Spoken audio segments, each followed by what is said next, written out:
বিসমিল্লাহির রহমানির রহিম আলহামদুলিল্লাহ ওয়াসসালাতু ওয়াসসালামু আলা রাসূলিল্লাহ ওয়া আলা আলিহি ওয়া সাহবিহি আজমাইন ওয়া বাদ। আজকে যেহেতু আমাদের বিষয়ভিত্তিক আলোচনায় একটু দীর্ঘ হয়েছে, যার প্রয়োজনও ছিল, সেই জন্য প্রশ্ন শুধু 10টি প্রশ্ন উত্তর দেব। প্রথম প্রশ্ন, আসসালামু আলাইকুম। ওয়ালাইকুম আসসালাম ওয়া রাহমাতুল্লাহ। আমি শিরক সম্পর্কে একটি পরিপূর্ণ স্পষ্ট ধারণা চাই। যদিও আমি সর্ববিষয়ে আল্লাহর উপর ভরসা করি, তারপরেও আমার ধারণা আমার ভেতরে কোনো না কোনোভাবে শিরকি কোনো কিছু হয়তো রয়ে গেছে। দয়া করে শিরক সম্পর্কে একটি সুস্পষ্ট ধারণা আমাদের দেবেন। বড় লম্বা একটা লেকচার লাগবে, তাও হবে না। আমার শিরকের উপর কত যে লেকচার আছে, কেতাব থেকেও আছে বিভিন্ন, তারপরে আপনার বিষয়ভিত্তিকও আছে। বিষয়ভিত্তিক দুটো আলোচনা শুনতে বললো আমাদের এই ভাই অথবা বোনকে যে প্রশ্ন করেছেন কোনো দেশ থেকে। একটি হচ্ছে শিরকের প্রকরণ, আর একটা হচ্ছে শিরকের পরিণাম বা শিরকের ভয়াবহ পরিণাম। তো শিরকের প্রকরণে শিরক, বড় শিরক আর ছোট শিরক রয়েছে। বড় শিরক যদি থাকে তাতে ঈমান ভঙ্গ হয়ে যায়, চিরকাল জাহান্নামে থাকতে হবে, দুনিয়া আখিরাতে ধ্বংস। আর ছোট শিরক ঈমান ভঙ্গ হয় না, কিন্তু কাবিরা গুনাহ। জি। আর শিরকের গুনাহ, শিরকের অবস্থায় মারা গেলে আল্লাহ কখনো মাফ করবে না, চিরস্থায়ী জাহান্নামে থাকতে হবে এবং জান্নাত হারাম। জি।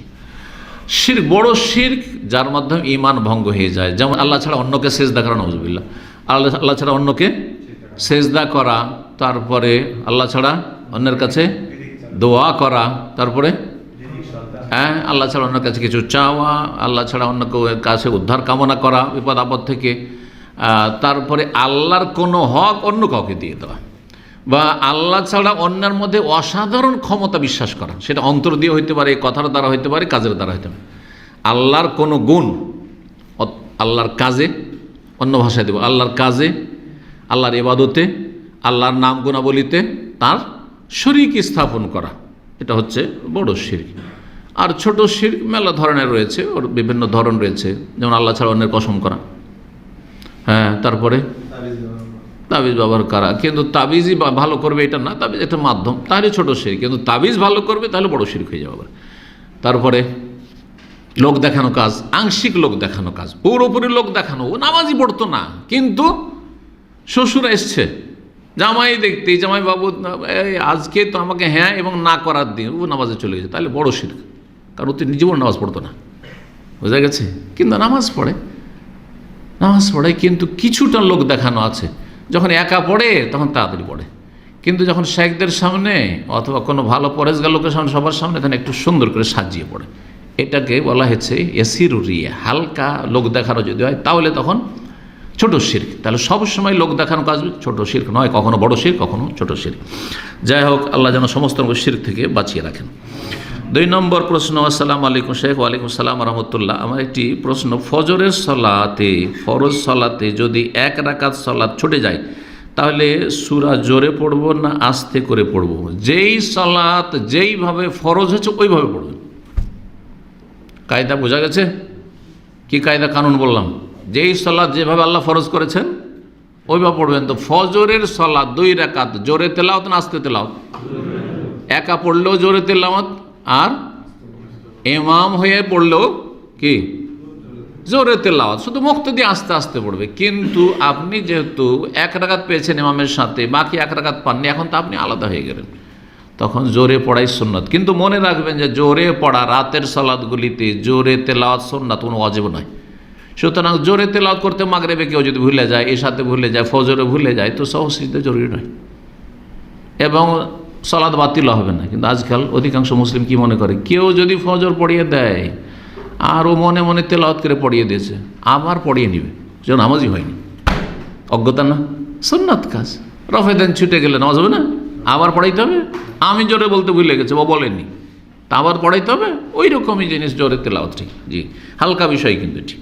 তারপরেও জোরে যখন আপনি মজবুক হয়ে পরে 1 রাকাত পুরা করবেন, তখন জোরে যেহেতু তেলাওয়াত, আর আপনি এখন একা একা হয়ে গেছেন, সুতরাং জোরেই তেলাওয়াত করবেন। তবে পাশের লোকে ডিস্টার্ব করবেন না, এমন জোরে পড়তে লাগলেন যে সবার হইচই মাতিয়ে দিলেন, এমন নয়। আস্তে আস্তে নিজেকে শুনিয়ে পড়বেন।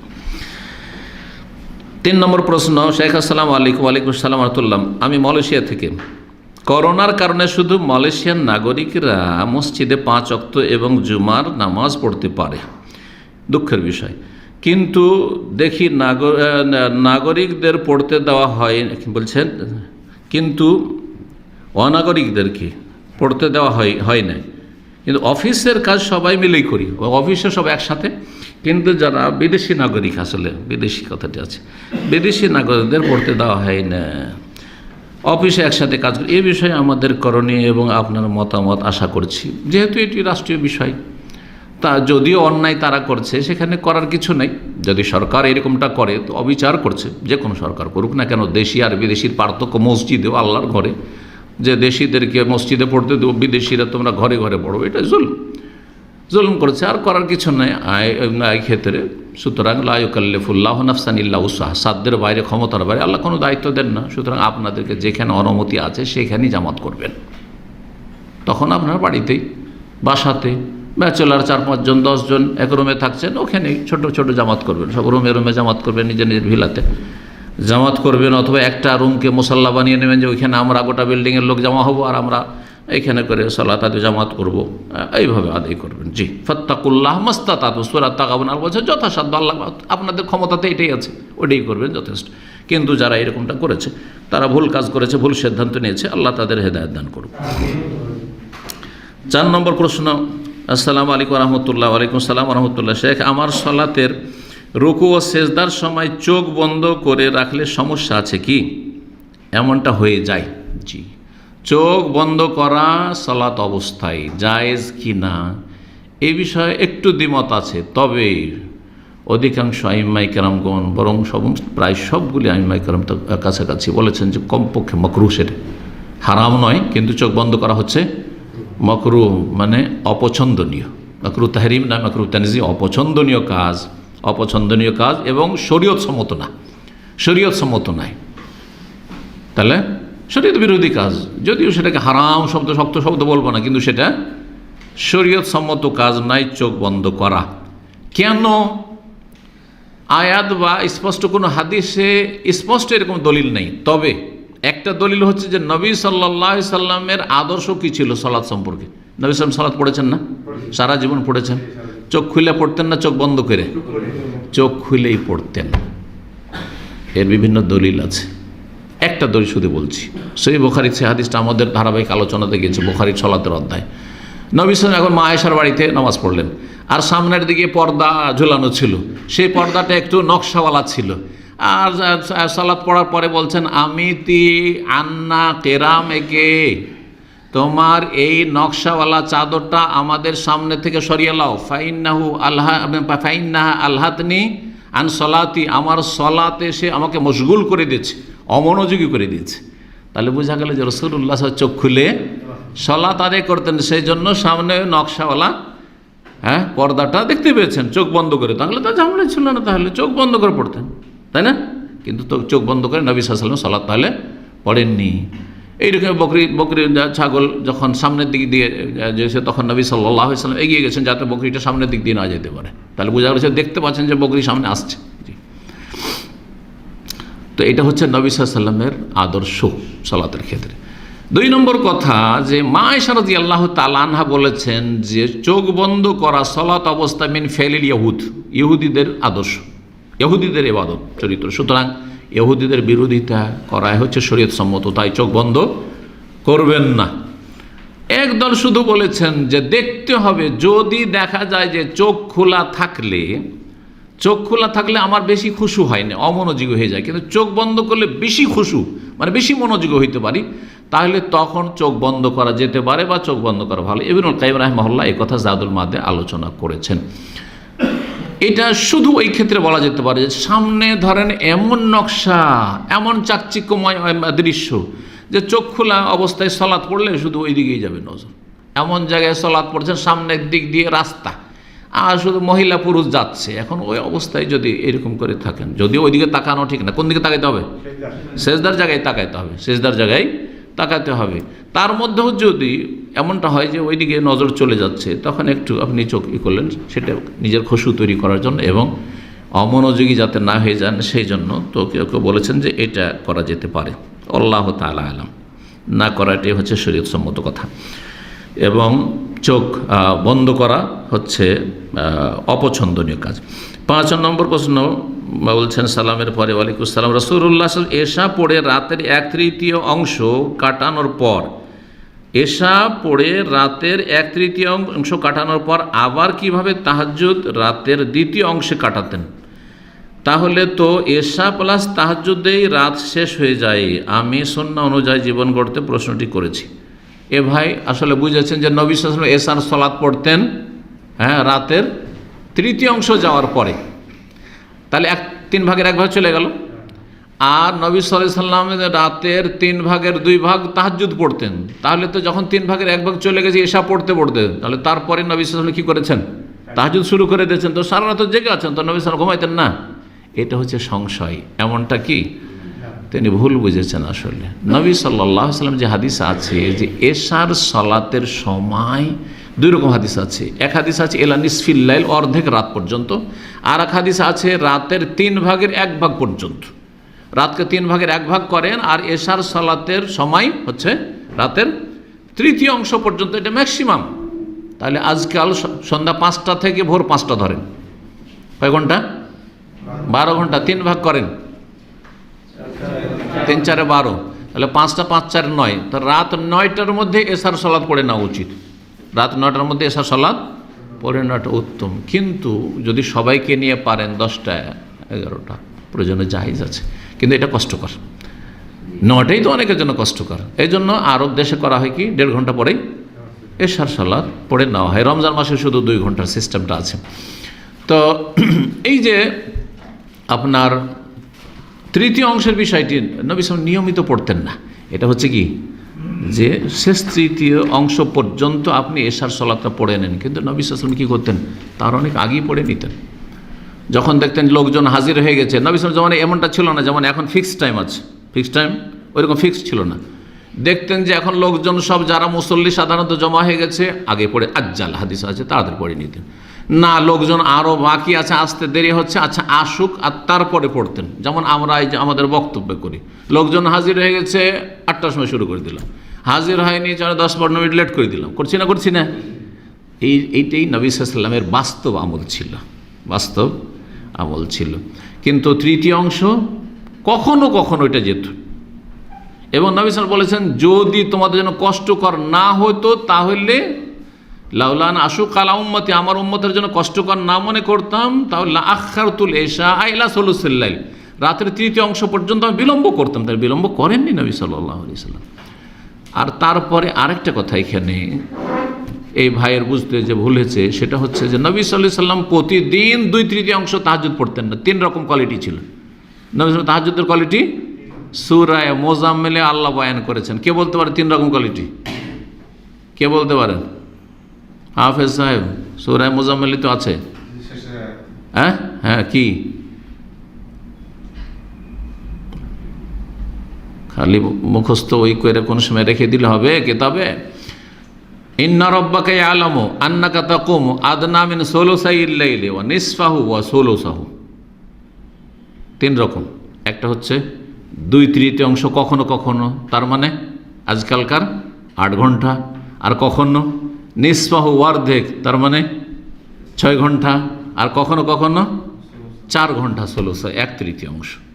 4 ঘন্টা থেকে নিয়ে 8 ঘন্টা, কোনো দিন 8 ঘন্টা পড়েন, কোনো দিন 6 ঘন্টা পড়েন, কোনো দিন 5 ঘন্টা, কোনো দিন 4 ঘন্টা। 4 ঘন্টার নিচে সাধারণত হয়তো না। রাসূলুল্লাহ সাল্লাল্লাহু আলাইহি ওয়াসাল্লামের ছোট রাতে আর একটু কম হতে পারে, তখন 1/3 অংশ কম হবে। এইভাবে 3 ভাগের 1 ভাগ, তারপরে 3 ভাগের 2 ভাগ, আর অর্ধেক, এই 3 রকম তাহাজ্জুদ রাসূলুল্লাহ সাল্লাল্লাহু আলাইহি ওয়াসাল্লাম পড়তেন। আরে অতগুলি না জেনে আপনি 1 ঘন্টা তো পড়েন, 1 ঘন্টা পড়ার লোক খুঁজে পাবো না।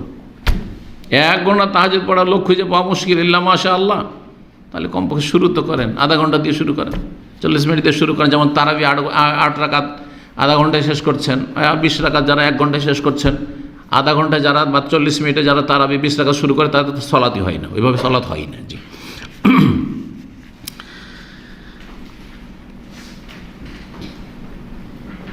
6 নম্বর প্রশ্ন বলছেন যে আমার ঘাড়ে আঘাতজনিত সমস্যা থাকায় আমার মা বাবা আমাকে একজন কবিরাজের কাছে নেই। কবিরাজ একটি পাতা আমার ঘাড়ে মালিশ করে, তারপর আমার ঘাড়ে ব্যান্ডেজ করে কিছু ওষুধ লিখে দেন, তার এই চিকিৎসা পদ্ধতি স্বপ্নে পাওয়া, এই চিকিৎসাতে শিরকের কোনো উপাদান লুকায়িত আছে কি? আল্লাহু আলাম শিরক করেছেন নাকি, আমি তো গায়েব জানি না। তবে যখন কবিরাজ বলছেন, আমাদের সমাজে যারা কবিরাজ তার অধিকাংশই শিরক বিদআত দিয়ে চিকিৎসা করে, শিরক বিদআত দিয়ে চিকিৎসা করে। সেই জন্য কবিরাজের কাছে যাবেন না, কোনো ভালো আলেমের কাছে যাবেন, কোরআন সুন্নাহর জ্ঞানী লোকের কাছে যাবেন। এবং আলেম মানে শুধু আলেম নয়, আমাদের দেশে মাজার পূজারিও তো আলেম, আটরসিটার তো ওদেরও তো আলেম আছে, মাইজ ভান্ডারি তো আলেম আছে, জনপুরিওয়ালা আলেম আছে, সব তো শিরক বিদআতে আকীদার। আপনার কারা নিজে আলেম বলছে না, সব তো আলেম, কিন্তু এসব তো জালেম, জি শিরকি আকীদার জালেম। সুতরাং যারা শিরক বিদআতে আকীদা রাখে তাদের কাছে যাবেন না, তাদের মূর্খরা সমাজের তাদের কাছে তো মোটেই যাবেন না, আর তাদের আলেম বিদআতি আলেম তাদের কাছেও যাবেন না। কোরআন সুন্নাহর আলেম, কোরআন হাদিস দিয়ে ঝাড়ফুঁক রুকিয়া করে তাদের কাছে যেতে পারেন। এখানে যে লক্ষণটি দেখা যাচ্ছে, প্রথম দিক তো ঠিক ছিল, মালিশ করে দিয়েছে পাতা দিয়ে, সেটাও জায়েজ, ব্যান্ডেজ করে দিয়েছে সেটাও জায়েজ। কিন্তু যখন বলল যে এটা আমি স্বপ্ন যোগে পেয়েছি চিকিৎসা, এ স্বপ্ন তাকে কে দেখালো? এইখানে দালমে কালা হয়। বেদাতি অবশ্যই, বেদাতি অবশ্যই, বরং শিরকি কর্মকাণ্ড তার থাকতে পারে, কারণ এরা জিন দ্বারা কিছু কাজ করে থাকে, আর জিন অতক্ষণ সন্তুষ্ট হয় যতক্ষণ পর্যন্ত শিরক কুফরি না করে। আল্লাহ যেন হেফাজত করেন এসব কবিরাজদের অনিষ্ট থেকে। 7 নম্বর প্রশ্ন বলছেন, আসসালামু আলাইকুম শাইখ। ওয়ালাইকুম আসসালাম ওয়া রাহমাতুল্লাহ। প্রশ্ন হলো, জর্দা, গুল, তামাক এগুলো হারাম না মাকরুহ? একজন আলেম ফতোয়া দিয়েছে এগুলো মাকরুহ, দয়া করে জানাবেন। এই জন্য মাকরুহ বলে ফতোয়া দিয়েছে, ও খায়, সেই জন্য। যে খায় সে হারাম বলে কি করে খাবে? তো একটু খাওয়ার জন্য তো একটু হালকা করতে হবে, তো কী করতে হবে? মাকরুহ করে দিতে হবে। আচ্ছা, মাকরুহ মানে কি? মাকরুহ মানে ঘৃণিত, কিন্তু কারিহা ইয়াকরাহু মানে আমি ঘৃণা করি, আনা আকরাহু আমি ঘৃণা করি। তো মাকরুহ মানে ঘৃণিত, কার কাছে? আল্লাহর কাছে, আল্লাহর কাছে ঘৃণিত, রাসূলুল্লাহ সাল্লাল্লাহু আলাইহি ওয়াসাল্লামের কাছে ঘৃণিত। তো আল্লাহর কাছে, তার রাসূল সাল্লাল্লাহু আলাইহি ওয়াসাল্লামের কাছে যদি ঘৃণিত হয়, তাহলে সেটা কি কোনো মুসলিমের জন্য উচিত? হ্যাঁ, তো এই মাকরুহ বলে দিয়ে, আচ্ছা মাকরুহ তাহরিম না তানজিহ? তানজিহ, তাহরিম তো হারাম হয়ে গেল। তাহলে মাকরুহ তাহরিম মানে তো হারাম না জায়েজ, শব্দটা শুধু ফেকার, এটা পরিভাষা শুধু। তো মাকরুহ বলে কিছু নাই। যেগুলো খাবেন আর খাবেন না, এগুলোকে আল্লাহ দুভাগে ভাগ করেছেন, খাবেন এবং খাবেন না। এগুলো কি কয় ভাগে ভাগ করেছেন? 2 ভাগে ভাগ করেছেন। আল্লাহ বলছেন, ওয়া ইউহাররিমু আলাইহিমুল খাবাইসা, হ্যাঁ, ওয়া ইউহিল্লু লাহুমুত তাইয়্যিবাত ওয়া ইউহাররিমু আলাইহিমুল খাবাইস। নবী সাল্লাল্লাহু আলাইহি ওয়াসাল্লামকে আল্লাহ কেন পাঠিয়েছেন? বলছেন তিনি তাইয়্যিবাত, পাক পবিত্রগুলি হালাল করতে গেছেন, পাঠিয়েছি তাকে, এবং হারাম করতে পাঠিয়েছি বা প্রেরণ করেছি কোনগুলি? খাবাইস, যেগুলো নোংরা, খবিস। আচ্ছা, বিড়ি সিগারেট পান করা তৈয়ব, ভাত রুটির মতো না খাবাইস? মাপকাঠি কি, মানদণ্ড কি, যে এইটা হচ্ছে তৈয়ব, তৈয়বাত, পাক পবিত্র, আর এটা হচ্ছে খবিস, নোংরা? এর মানদণ্ড শুনেন। খাবার উদ্দেশ্য কি? কয়টি? 2টি। একটি হচ্ছে হ্যাঁ, লা ইউসমিনু ওয়া লা ইউগনি মিন জু, একটি হচ্ছে ক্ষুধা নিবারণ করা, ক্ষুধা দূর করা, আর আরেকটি হচ্ছে পুষ্টিকর হওয়া। হ্যাঁ, পুষ্টি, ওটাতে শরীরটাকে কি রাখবে? তাজা রাখবে, শক্তিশালী রাখবে, পুষ্টি থাকতে হবে। লা ইউসমিনু, ইউসমিনুতে বলা হয়েছে জাহান্নামী খাবারে লা ইউসমিনু, পুষ্টিও নেই, ওয়া লা ইউগনি মিন জু, আর ক্ষুধাও নিবারণ করে না। তো এই যে তামাক খেয়ে কেউ থাকতে পারবে? জর্দা খেয়ে থাকতে পারবে? গুল খেয়ে থাকতে পারবে? বিড়ি সিগারেট খেয়ে থাকতে পারবে? হ্যাঁ, পান খেয়ে থাকতে পারবে?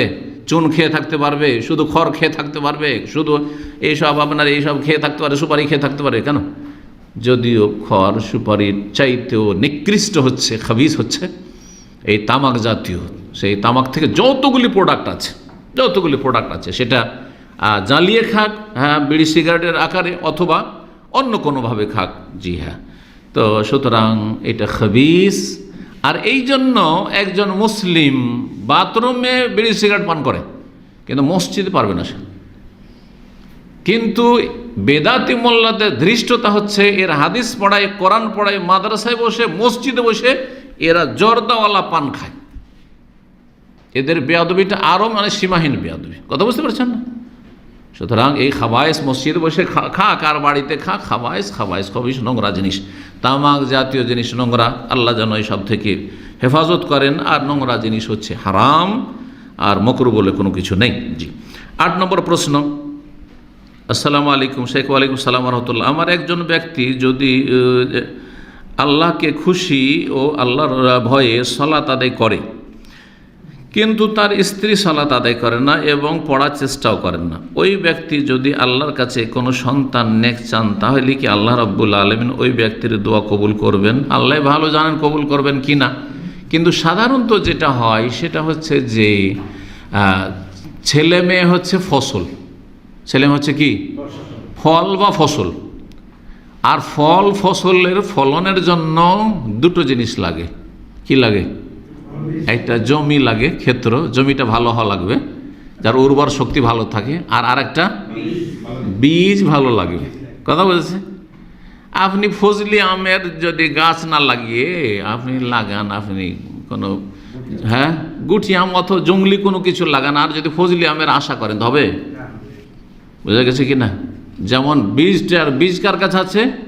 পুরুষের কাছে। আর ক্ষেত্র জমি কোনটা? আল্লাহ বলছেন নেশা হুকুম হারুস, তোমাদের বিবিরা স্ত্রীরা তোমাদের ক্ষেত, তোমাদের জমি। তো যদি ভালো ফসল চান, নেক সন্তান চান, তাহলে জমিটাও ভালো লাগবে আর বীজটাও ভালো লাগবে। মানে স্বামীকেও ভালো হইতে হবে, স্ত্রীকেও ভালো হইতে হবে, পুরুষকে ভালো হইতে হবে, নারীকেও ভালো হইতে হবে। একজন ভালো হলে ছেলে মেয়ে নেক হওয়ার সম্ভাবনা কম হবে না, এমন কথা বলবো না। ছেলে মেয়ে নেক হওয়ার সম্ভাবনা কম, কিন্তু ব্যতিক্রম আল্লাহ করতে পারেন। ওয়াফআলুল্লাহু মা ইয়াশা, আল্লাহ করতে পারেন। গোবরে পদ্ম ফুল, বাংলায় যে প্রবাদ আছে, গোবরে পদ্ম ফুল আল্লাহ রাব্বুল করে থাকেন। জি, এক হলো। দ্বিতীয় কথা আরও জিজ্ঞেস করেছেন এই ভাই, বলছেন যে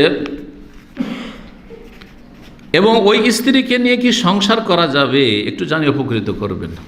যদি বেনামাজি হয়, গত সপ্তাহের আলোচনা এসছে, পুরুষ হোক অথবা নারী, তাহলে বৈবাহিক সম্পর্ক জায়েজ নয়। স্ত্রী যদি বেনামাজি হয় তাহলে তাকে সংসার করা জায়েজ নয়, হারাম। এরকম স্বামী যদি বেনামাজি হয় আর তাকে হেদায়েত করতে পারছেন না, স্ত্রীও কোনো মতে হেদায়েত করতে পারছেন না, তাহলে এভাবে সংসার করা জায়েজ নয়, হারাম। লা হুন্না হিল্লুল্লাহুম ওয়া লাহুম ইয়াহিল্লুন। কারণ সঠিক মত এবং সাহাবায়ে কেরামদের ইজমা ঐক্যমত হচ্ছে যে বেনামাজি বড় কাফের, বেনামাজি বড় কাফের, স্ত্রী হোক অথবা স্বামী হোক। সুতরাং স্বামী স্ত্রীর একজন যদি বেনামাজি হয়, এইভাবে সংসার করা জায়েজ নয়। এটা হচ্ছে ঠিক, এটা হচ্ছে হক, এটা হচ্ছে কোরআন সুন্নাহর কথা, মনে রাখবেন। তবে এখানে দাওয়াতের চেষ্টা করবেন, হেদায়েতের চেষ্টা করবেন। স্ত্রী নামাজ পড়েন না কিছুদিন, ওকে চেষ্টা করেন হেদায়েত করার। যদি অস্বীকার করেন, ফাইনাল। অস্বীকার করে না কিন্তু পড়বো কিন্তু না, 2 মাস 1 মাস পড়লো আবার ছেড়ে দিচ্ছে। মাঝে মাঝে মিথ্যা কথা বলে, পড়ে নিয়ে আর বলে পড়ে নিয়েছি, তাহলে ধোঁকাবাজ, তাহলে সংসার করা জায়েজ নয়। হেদায়েতের চেষ্টা করে যদি না পারেন, তাহলে তাকে নিয়ে স্থায়ীভাবে সংসার করা জায়েজ নয়। এইরকমই স্বামীকে হেদায়েতের চেষ্টা করেন, আল্লাহ হেদায়েতের মালিক। যদি না পারেন তাহলে তার সাথে সংসার করা জায়েজ নয়, এটা হচ্ছে হক কথা। বাকি আপনার পরিস্থিতি আপনি ভালো বুঝছেন এবং আল্লাহ রাব্বুল আলামিনের কাছে দোয়া করতে থাকেন, আল্লাহ এরকম জালেম থেকে যেন আল্লাহ মুক্তি দান করে, এরকম পাপী থেকে আল্লাহ মুক্তি দান করে। 9 নম্বর প্রশ্ন, বলছেন আমি 16 বছর চাকরি করি, সব টাকা মা বাবা নিয়েছে, আর বলছে বাজারে দোকান আছে তোমাকে দেব। এটা প্রবাসী আপনাদের প্রশ্ন। তোমার টাকা জমানো লাগবে না, সব টাকা দাও, সব টাকা দিয়ে দিচ্ছি, আল্লাহর কসম একটা টাকাও জমাইনি, 7,000 করে দিয়েছি। এখন বিয়ে করেছি, এখন 6,000 দিই, 1,000 কমিয়েছে বিয়ে করার পরে, সেটা মা বাবা মানতে রাজি না। তাই 16 বছর পরে এখন বলে দোকান দেব না, সবাইকে ভাগ করে দেব। আর সবসময় আমাকে অনেক অনেক বকে, নোংরা ভাষায় গালি দেয়, বদদোয়া করে, কষ্ট হয়। এখন আমার কি করব? আল্লাহ বলছেন কোরআনে, লা তাসাউ আলা মা ফাতাকুম ওয়ালা তাফরাহু বিমা আতাকুম। অতীতে যা হয়ে গেছে ওপর আক্ষেপ করিও না, যা হয়েছে হয়েছে, নিজের ক্ষতি নিজেই করেছো। আর আগামীর জন্য সতর্ক হও, আগামীর জন্য সতর্ক হও। এই বিষয়টি অনেকবারই বলেছি। প্রবাসীরা সব টাকা বাপ মাকে দেবেন না। প্রবাসী হন আর ঘরে থাকেন, দেশে থাকেন, ছেলের সব ইনকাম বাপ মা নেবে, এটা শরীয়ত বিরোধী কথা। যেই বাপ মা বলছে সব টাকা পয়সা আমাকে দিতে হবে, সেই ব্যক্তি, সেই বাপ মা সেই ছেলের উপরে জুলুম করছে, সেই ছেলের স্ত্রীর উপর জুলুম করছে এবং ওই ছেলে তার স্ত্রীর উপর জুলুম করে, তার কাছে কিছু নেই, সব দিয়ে দিচ্ছে, তার স্ত্রীকে কে দেবে? তার ছেলে মেয়েকে কী দেবে? হঠাৎ করে যদি মারা যায় তার ছেলে মেয়েদের কী হবে? ওর বাপ দিবে। ওর বাপ দিবে মানে তোমার দায়িত্ব ছিল। কথা বোঝা গেছে? প্রত্যেকের হক আল্লাহ দিয়েছেন। ইন্নাল্লাহ কাদ আতা কুল্লা জি হাক্কিন হাক্কা। প্রত্যেক পাওনাদার আল্লাহ পাওনা দিয়ে দিয়েছেন। বাপ কতটা পাবে, মা কতটা পাবে? হ্যাঁ, বাপ মার টাকা পয়সা নেই, খাওয়া দাওয়া দেন। চিকিৎসার পয়সা নেয়, চিকিৎসা দেন। বাড়ি ঘর আপনার রুমের চাইতে ভালো রুম দেওয়ার চেষ্টা করেন, আপনার মতো কমপক্ষে দেন।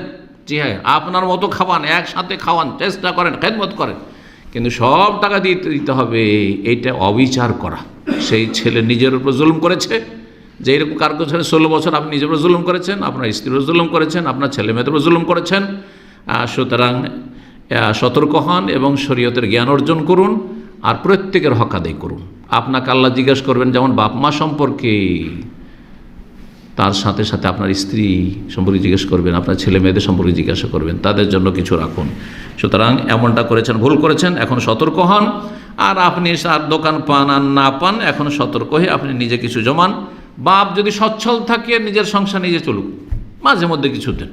আর যদি অসচ্ছল অভাব থাকে তো যতটা অভাব আছে ততটা দেবেন, যতটা অভাব আছে ততটা দেবেন, যতটা প্রয়োজন আছে ততটা দেবেন, যখন যতটা প্রয়োজন ওই রকম দেবেন। জি, সবসময় একই রকম প্রয়োজন থাকে না।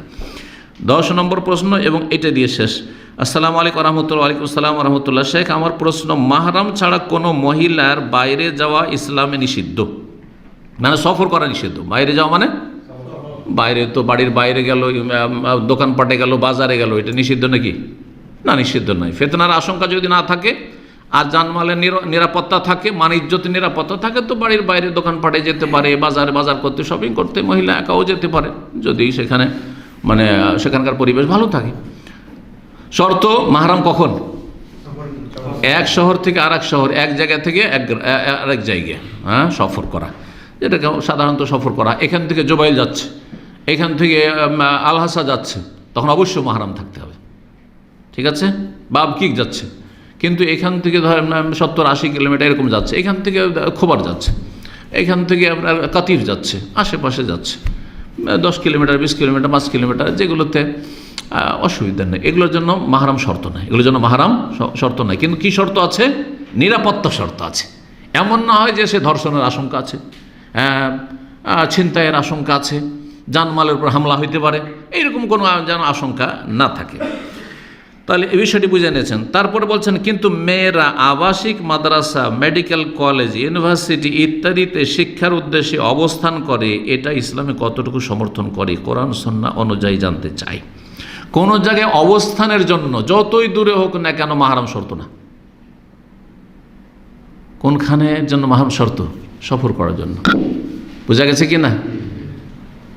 একজন মহিলাকে তার স্বামী গ্রামের বাড়ি থেকে ঢাকা নিয়ে গেল, এই রাস্তাতে শর্ত। হ্যাঁ, রাস্তাতে কি শর্ত? মাহরাম শর্ত। কিন্তু ঢাকা নিয়ে গিয়ে তাকে এমন ফ্ল্যাটে রাখলো যেখানে সে সুরক্ষিত এবং সেখানে কোনো রকমের জানমালের ভয় নেই, ইজ্জত আবরু নষ্ট হওয়ার ভয় নেই, আর কোনো রকমের ফিতনার আশঙ্কাও নেই, তাহলে সেখানে রেখে দিয়ে সে যদি চলে আসে, জায়েজ নয়? জায়েজ, মাহরাম শর্ত না। কোনো জায়গায় অবস্থানের জন্য মাহরাম শর্ত নেই। এরকম মাহরাম যদি শর্ত হয়, তো অনেকে আছেন যে স্ত্রীকে রেখে এসছেন গ্রামের বাড়িতে, একাই রেখে এসছেন, প্রবাসে চলে এসছেন, 5000 কিলোমিটার দূরে চলে এসছেন, তা আপনার মাহরাম একটা রেখে আসতে হবে নাকি? হ্যাঁ, কিন্তু ধরেন বাজার টাজারের জন্য যদি দেখা যায় দূরে যেতে হচ্ছে, তখন আলাদা বিষয়, তখন আপনার মাহরাম মানে স্বামী নয়, মাহরাম অন্য কাউকে নিয়ে যাবে। তো আশা করি বিষয়টি ক্লিয়ার হয়েছে। সুতরাং কোনো জায়গায় হোস্টেলে থাকার জন্য, মাদ্রাসার হোস্টেল হোক, স্কুল কলেজ ইউনিভার্সিটির হোস্টেল হোক, কোনো মেয়েদেরকে, সাবালিকা মেয়েদের বা মহিলাদের থাকার জন্য মাহরাম শর্ত নয়, কিন্তু নিরাপত্তা শর্ত। কি শর্ত? নিরাপত্তা শর্ত। যেমন বাড়িতে স্ত্রীকে রেখে বিদেশে আসা, হজে আসা, আমরা বাড়িতে রেখে আসছি, একজন মাহরাম রেখে আসতে হবে না? মাহরাম রেখে আসতে হবে না, কিন্তু ফিতনা থেকে যেন মুক্ত থাকে। আপনার স্ত্রী চালচলন ভালো না, হ্যাঁ, আপনার স্ত্রী ইমান দুর্বল, তাহলে এভাবে রেখে আসবেন না। তাহলে ওখানে আপনার আব্বাকে রেখে আসেন, অথবা আপনার শ্বশুরকে রেখে আসেন, অথবা আপনার বড় ছেলে থাক এইভাবে, অথবা আপনার শ্যালক কেউ থাক, মাহরাম হোক, যে থাকবে, এইভাবে রেখে আসবেন। বাকি কথা হলো যে এমনিতেই কোনো জায়গায় অবস্থানের জন্য মহিলার মাহরাম শর্ত না। মাহরাম কিসের জন্য শর্ত? আবার বলছি, শুধু সফর করার জন্য, সফরের দূরত্বে। আল্লাহ রাব্বুল যেন বুঝার তৌফিক দান করেন। এখানে আজকের আলোচনা শেষ করছি। ওয়া সাল্লাল্লাহু সাল্লাম আলা নবিয়িনা মুহাম্মদ ওয়া আলা আলিহি ওয়া সাহবিহি আজমাইন।